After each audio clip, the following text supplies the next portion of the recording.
तो आंदोलन भितर गोटे विशृंखला सृष्टि है जो लॉ एंड ऑर्डर सिचुएशन है से भी गंडोल कले बोली पुलिस कहूँ प्रशासन कहूँ पुलिस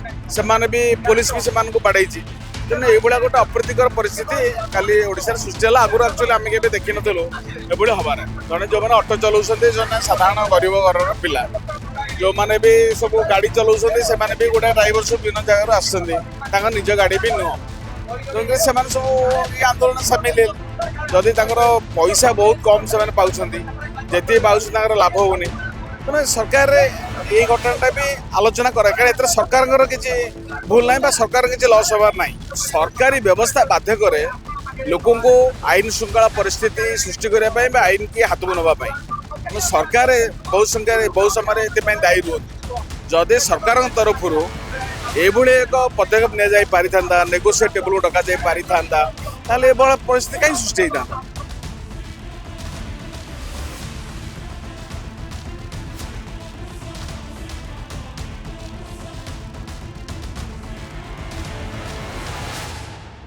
नाई वास्तव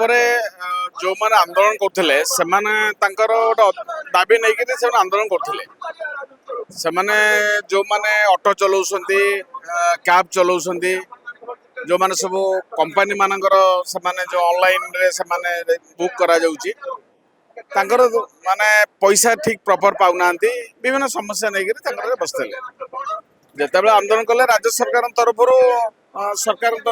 आलोचना डाकिया दरकार कारण तो सरकार किसी भूल ना कारण से सरकार गोटे कंपनी मान गोटे अलाउ कर उबेर है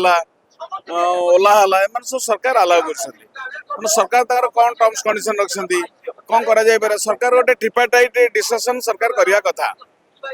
आंदोलन करते किंतु आंदोलन भितर गोटे विशृंखला सृष्टि है जो लॉ एंड ऑर्डर सिचुएशन है से भी गंडोल कले बोली पुलिस कहूँ प्रशासन कहूँ पुलिस भी से बाड़े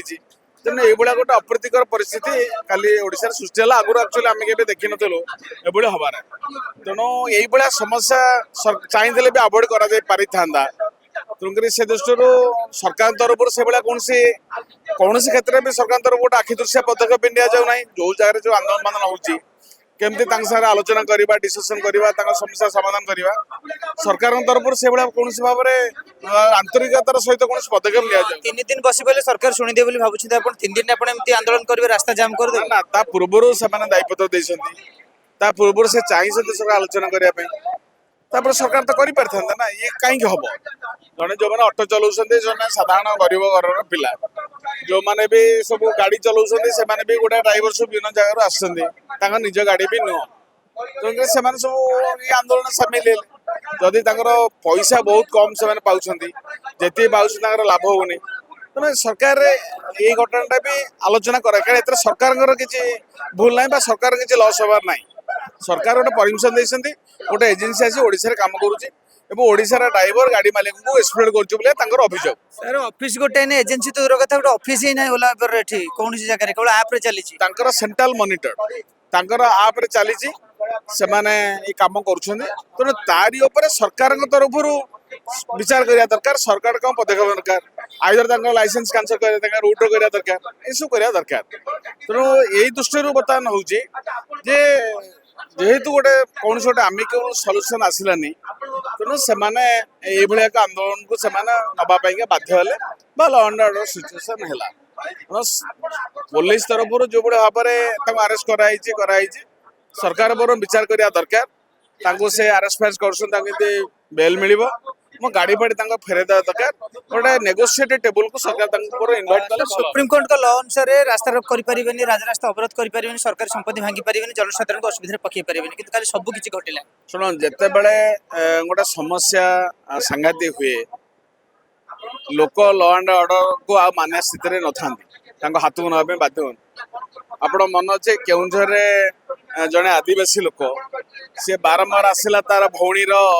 पैसा बैंक रे अच्छी बोलिका नवापाई ये सारे खेलिले बारंबार फेरइले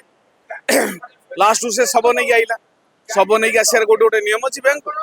कला कहीं से अच्छा जिते कला से तार दिन सब समस्या तार समाधान हो सरकारी व्यवस्था बाध्य करे लोक आईन श्रृंखला परिस्थिति सृष्टि करने आईन की हाथ को नापी ତେଣୁ ସରକାର ବହୁ ସମୟରେ ଏଥିପାଇଁ ଦାୟୀ ରୁହନ୍ତି। ଯଦି ସରକାରଙ୍କ ତରଫରୁ ଏଭଳି ଏକ ପଦକ୍ଷେପ ନିଆଯାଇ ପାରିଥାନ୍ତା, ନେଗୋସିଏଟ୍ ଟେବୁଲ ଡକାଯାଇ ପାରିଥାନ୍ତା, ତାହେଲେ ଏଭଳି ପରିସ୍ଥିତି କାହିଁ ସୃଷ୍ଟି ହେଇଥାନ୍ତା। ତାଙ୍କର ଇଚ୍ଛା ନୁହେଁ କୋଉଠି ରାସ୍ତା ଭାଙ୍ଗିବା, ଗାଡି ଭାଙ୍ଗିବା, ପୋଲିସ କି ପିଟିବା, କାହାର କେହି ବି ଚାହେଁନି। କଣ ଦରକାର ଆମର, ଆମେ ଖାଇବୁ ପିଇବୁ ରହିବୁ। ତେଣୁ ପରିସ୍ଥିତି ବାଧ୍ୟ କରେ ମଣିଷକୁ ଏଭଳି ଏକ ପଦକ୍ଷେପ ନେବା ପାଇଁ। ତେଣୁ ପ୍ରତି ଆନ୍ଦୋଳନ ପାଇଁ ଏଇଟା ଗୋଟେ ବି ବ୍ୟାଡ୍ ସାଇଡ୍, ଏଇଟା ଆନ୍ଦୋଳନ ବି ଏଇଟା ହୁଏ। ତେଣୁକରି ସେ ଦୃଷ୍ଟିରୁ ସରକାର ବର୍ତ୍ତମାନ ଟାଇମ୍ ହେଉଛି, ସେଇଟା କଣ ହେଇଛି ସେଇଟା ଅଟୋମେଟିକାଲି ତଦନ୍ତ ହେଲେ ଜଣା ପଡିବ। ମୁଁ ବା ସେଠି ନଥିଲି କି ଆମେ ଜାଣିନୁ, ଯାହା ମିଡିଆରେ ଆମେ ଦେଖୁଛୁ ଶୁଣୁଛୁ। ତେଣୁ ସେ ସମ୍ପର୍କରେ ସରକାର ତଦନ୍ତ କରନ୍ତୁ, ସେଥିରେ କିଛି ଅସୁବିଧା ନାହିଁ। ସରକାରୀ ଗାଡି ଆନ୍ଦୋଳନରେ ସରକାରୀ ଗାଡି ଭଙ୍ଗା ହୁଏ। ଆମେ ଛାତ୍ର ଜୀବନରେ ଯେତେବେଳେ ଆନ୍ଦୋଳନ କରୁଥିଲୁ ଆମେ ବି ଗାଡି ଫାଡି ବି ଭାଙ୍ଗୁଥିଲୁ। ସେଟା କୋଉଠି ଯୋଉ ପଥର ଆଜ୍ଞା ବ୍ୟବହାର ହେଇଛି, ପଥର 1 କିଲୋମିଟର ରେଡିୟସ୍ ନାହିଁ ବୋଲି କାଲି ରେସିପି ଜଗବନ୍ତ ମିନା କହୁଥିଲେ, ସେ ପଥର ଆସିଲା ହେଇଥାଇପାରେ, କୋଉଠି କିଏ ଆଣିଥାଇ ପାରନ୍ତେ। ସେ କଥା ତ ଆମେ ତାପରେ ଆମେ କଣ କହିବା, ଯଦି ଯାହା ତଦନ୍ତ ହବ, ଯାହା ପୋଲିସ ତଦନ୍ତ କରି ଯାହା ରିପୋର୍ଟ କହିବ ସେଇଟା ହିଁ ଦରକାର।